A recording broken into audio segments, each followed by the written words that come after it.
Bonjour et bienvenue dans cette nouvelle vidéo. Aujourd'hui, je veux vous faire découvrir une étrange créature, le poisson revenant, aussi appelé barrel-eye fish en anglais. Désolé pour l'accent. Et vu que j'adore parler science, je vais vous apprendre quelques anecdotes sur notre adorable poisson pendant que vous me verrez le dessiner.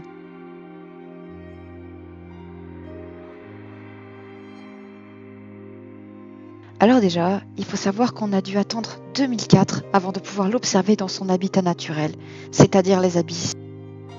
En quoi c'est important qu'on n'ait pas pu voir ça plus tôt? Eh bien, vous voyez le blobfish, unanimement reconnu comme le poisson le plus moche du monde? En fait, il n'est pas si moche quand il est dans son habitat naturel. Changer un animal d'environnement, ses conditions de vie, les contraintes auxquelles il est habitué et surtout auxquelles il est adapté, encore plus quand il s'agit d'un environnement aussi singulier que les abysses, ça peut causer des dommages terribles sur la bestiole en question. Le blobfish, il vit dans les abysses entre 600 et 800 mètres de profondeur, c'est pour vous dire, là où la pression de l'eau est donc énorme. Son corps s'est habitué à vivre et à subir cette pression. Il est fait pour y vivre.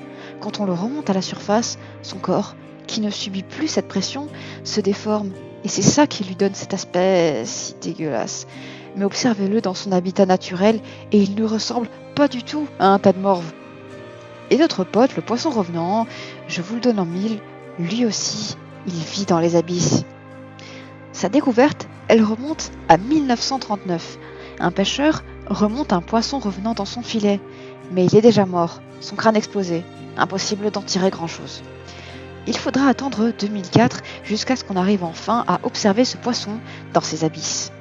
Et son crâne n'est pas creux, non, il est transparent.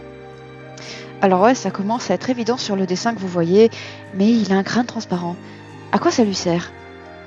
En fait, ça servirait, je dis servirait parce que les revenants, c'est très méconnu, donc il est vraiment difficile d'avoir des affirmations claires à leur sujet. Mais ça leur servirait à chasser. Je vous explique.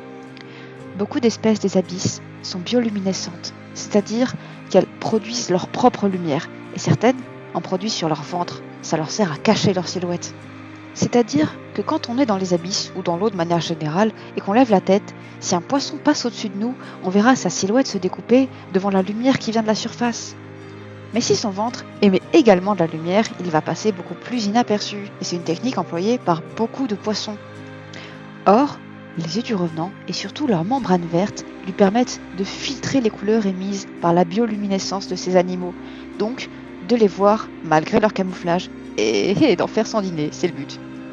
Le crâne transparent des revenants leur servirait aussi de bouclier contre les siphonophores, ces trucs-là, qui sont de la famille des méduses et qui sont capables de provoquer des piqûres urticantes chez les animaux qui s'approchent de trop près.